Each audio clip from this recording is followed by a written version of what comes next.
Les postes, on se retrouve pour une nouvelle vidéo pour évoquer les dernières rumeurs de ces dernières heures. Donc voilà, le PSG va lancer son mercato. Le mercato s'ouvre officiellement le 10 juin prochain. Alors Nono, beaucoup de choses à voir maintenant là. Christophe Galtier est en tête de la shortlist du Paris Saint-Germain pour le poste d'entraîneur si jamais Zidane venait à refuser. Mais il n'y a pas de contact actuellement avec l'OGC Nice en l'état. José Mourinho ne viendra pas, il va rester à l'AS Roma. Et on a vu une photo aussi de Maurizio Pochettino sur Instagram en train de se faire bronzette et en train un petit peu de provoquer tous les supporters en expliquant sur sa photo, en titrant carrément "Vous me manquez tous", du genre on va se retrouver. Alors j'espère honnêtement que Pochettino ne restera pas. Je préfère Galtier que Pochettino, je vous dis la vérité. Et si Zidane venait à ne pas venir, Nono, Christophe Galtier, comme tu l'as dit, serait intronisé. Mais s'il n'y a pas de contact, est-ce que réellement ça pourrait se faire quand même? Parce que Nice ne va pas se laisser faire. Ah, mais tu sais, avec le pognon, ça va vite, hein. Bon, ben alors, on va arrêter avec ce problème d'entraîneur. Ça sera soit Zidane, soit Galtier, à mon avis. Quant à Pochettino, bah, il se fout de notre gueule carrément. Le mec, il a jamais démenti les rumeurs de départ, et maintenant, il veut rester. Donc, on passe à autre chose. Fin du feuilleton. Bah, de toute façon, Nono, il est gagnant, Pochettino. Soit il reste et il continue à toucher son salaire énormissime, ou soit il s'en va, il prend 15 patates. Donc, Ah, bah, il va toucher une tonne encore. Voilà. donc, à l'arrêt. Donc je vais quand même montrer la photo en question. Hein. Voilà, je vous la montre. Voilà, elle est disponible sur l'Instagram de Pochettino. Voilà, on voit les pieds de Pochettino en train de bronzer et en expliquant que voilà, que tout le monde lui manque et soi-disant on va se retrouver très bientôt. Donc je ne sais pas si vous voyez très clairement, mais voilà. En tout cas, elle est disponible sur son Instagram. Que ça change, hein, parce qu'il y en a marre de ce bordel, hein. Souvent, on m'a critiqué quand je disais que Pochettino était plus un influenceur, Instagrammeur qu'un entraîneur. Bah maintenant, tous ceux qui ont critiqué doivent dire que je dis la vérité, Nono. Hein. Je pense que oui. Alors Nono, on va parler quand même un peu plus sérieusement sur les possibilités hein, au niveau arrivée, même si les départs ça va être compliqué, on va pas revenir là-dessus. Alors les dernières infos, Milan Skriniar, défenseur central de l'Inter de Milan, est une piste très sérieuse et prioritaire du Paris Saint-Germain pour renforcer son secteur défensif, Nono. Milan Skriniar qui avait déjà été suivi par le PSG à l'été 2020 par Leonardo, donc pour apporter encore un peu plus de concurrence en défense, le PSG s'est récemment tourné vers Milan Skriniar, le défenseur de l'Inter, hein, une piste qui avait déjà été explorée par le bord parisien en 2020. Il y a des contacts réguliers depuis plus de 3 semaines maintenant, donc ça pourrait réellement être une opportunité, une très bonne opportunité. Un joueur quand même qui est assez jeune, 27 ans, très puissant physiquement, adoré par les supporters de l'Inter. Qu'est-ce que tu penses de cette piste défensive, Nono? Ah, bah, ça serait une très bonne recrue, hein. Un défenseur complet, très puissant, un guerrier, très bonnes interventions défensives, excellent. Alors, l'équipe nous apprend qu'il y a des contacts depuis 3 semaines entre l'entourage de Milan Skriniar et Luis Campos. Pas encore d'accord trouvé. Le joueur de l'Inter est la priorité du conseiller sportif du Paris Saint-Germain en défense centrale. Mais on nous apprend quand même qu'en plus du Paris Saint-Germain, Chelsea est également très intéressé par Milan Skriniar. Bon, encore un nouveau combat entre Chelsea et le PSG, comme Hakimi l'année dernière. Honnêtement, Milan Skriniar en défense centrale, moi je dis un grand oui. J'ai rien contre Marquinhos. On est deux, et puis je vois une chose, c'est que Campos, j'ai l'impression qu'il recherche surtout des guerriers. Donc je pense que ça va changer pas mal au PSG.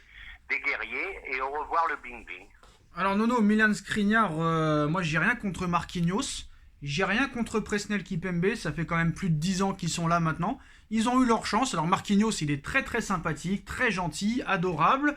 Kipembe aussi, Titi parisien, formé au PSG. Il est amoureux du club. Mais à un moment donné, il faut arrêter d'avoir des états d'âme. Honnêtement, un Sergio Ramos à son top et un Milan Skriniar à son top, je peux te dire que là, la défense, c'est verrouillage complet. Hein. Ah bah là, t'as deux guerriers, t'as deux mecs qui ont un mental d'acier. Ça change un peu. Pour moi, Skriniar, c'est vraiment au-dessus de Kipembe. Hein. Alors tu sais Nono, maintenant on a un peu de temps, donc on peut revoir un petit peu les matchs de cette saison. Pour moi, cette saison, c'est une saison complètement ratée défensivement. Je crois que c'est très rare où on a fait des clean sheets. On a pris énormément de buts. Kipembe et Marquinhos sont quand même responsables, même s'il n'y a pas que eux. Et moi je pense qu'ils ont montré leurs limites au Paris Saint-Germain, tout aussi gentil qu'il soit. C'est vrai que Marquinhos, on va pas oublier ce qu'il a fait, il a fait de très très bonnes choses, mais au très haut niveau, ça a montré ses limites, donc je pense quand même que c'est pour ça que le PSG cherche un défenseur central du style Milan Skriniar pour peut-être faire une défense centrale titulaire avec Sergio Ramos ou peut-être Marquinhos qui va peut-être essayer de se réveiller. Eh ben oui, parce que Marquinhos, moi je l'aime beaucoup, mais il a participé malgré tout à toutes les remontadas. Kipembe pareil, donc faut aller sur du neuf et des joueurs qui se pissent pas dessus quand t'es mené 1-0 à Madrid, quoi. Alors, c'est pour ça, Nono, comme tu dis et comme on l'a dit, hein, donc maintenant apparemment on met de côté le bling bling, donc Milan Skriniar et Gianluca Scamacca sont des priorités de Luis Campos. Alors pour le deuxième on le connaît un petit peu moins, c'est un attaquant de Sassuolo, hein, le conseiller sportif du PSG s'est même déplacé en Italie cette semaine pour discuter avec Sassuolo. Bon, alors on va pas se mentir, c'est un attaquant de Sassuolo, alors maintenant que en penser? On va dire que quant à Icardi, il peut pas faire pire qu'Icardi je pense. Bon, c'est peut-être un joueur qui aura tout à prouver, qui sera peut-être plus motivé que certains. Bah, ça peut être une révélation, mais je pense que de passer de Sassuolo au PSG, ça fait beaucoup d'étapes d'un seul coup. Donc, puis en plus, je vais être tout à fait honnête, je le connais pas trop, hein.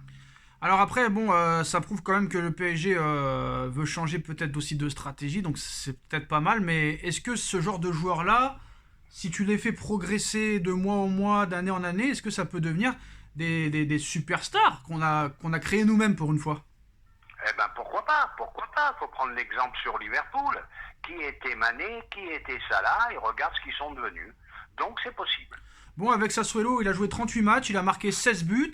L'année dernière, il a marqué 12 buts avec le Genoa. Bon, bon, c'est pas non plus un tueur, c'est pas non plus exceptionnel. Voilà, je vais pas te mentir, Nono, bon petit avant-centre. Alors, ce qui est bien, c'est qu'il est un peu ambidextre, ça veut dire gaucher-droitier. Ça peut être pas mal. Il a 23 ans, assez jeune. Eh Je sais ben, pas quoi en penser. Sur le banc, ça peut être valable. Voilà. Là, je le vois pas titulaire, faut pas exagérer non plus, hein. Est-ce que tu penses que si Icardi s'en vont, si Icardi s'en va, ils vont chercher à prendre un numéro 9 de poids, sachant que Icardi n'a aucune intention de partir, hein? Eh ben Sacha, je voulais pas te contrarier. Ils partiront pas. On va pas recommencer. Ils ne partiront pas, tous ces mecs. Voilà, moi je suis sûr et certain. À part Diallo qui a ouvert la porte aujourd'hui, ils ne veulent pas. Ils s'en foutent de jouer ou de pas jouer. Voilà, c'est tout. Alors voilà, donc voilà les postos, les dernières infos de ces dernières heures. Ah oui aussi, Nono, on finira là-dessus. Liverpool a rejeté une deuxième offre du Bayern de Munich pour Sadio Mané. Alors première proposition c'était 29 millions, la deuxième c'était un chèque de 35 millions d'euros qui a atterri sur les bureaux du club anglais. Mais selon Sky Sport, le vice-champion d'Angleterre a repoussé cette deuxième approche. Le Bayern sait à quoi s'en tenir. Liverpool ne lâchera pas à moins de 50 millions d'euros, Nono. Ah bah oui, mais Liverpool aussi, il rêve, il reste un an de contrat, 50 millions. C'est vrai, Mané est très fort, mais c'est cher. Il reste un an de contrat. C'est cher comme transfert. D'ailleurs, Liverpool voudrait profiter de récupérer 50 millions d'euros pour Sadio Mané pour préparer une offre de 100 millions d'euros pour Darwin Nunez, hein. Liverpool est passé à l'attaque pour Darwin Nunez. Les Reds comptent bien faire sauter la banque pour s'offrir l'attaquant uruguayen de Benfica, aussi suivi par le Paris Saint-Germain. Non, on finira là-dessus. Est-ce que ce Darwin Nunez est si fort que ça? Et est-ce que le PSG doit aller combattre Liverpool pour s'attacher ses services, sachant que voilà, c'est dur les départs aussi, hein, au PSG? Eh ben le Nunez, il est très bon. Mais moi, ce qui me gêne un peu, c'est ces sommes colossales.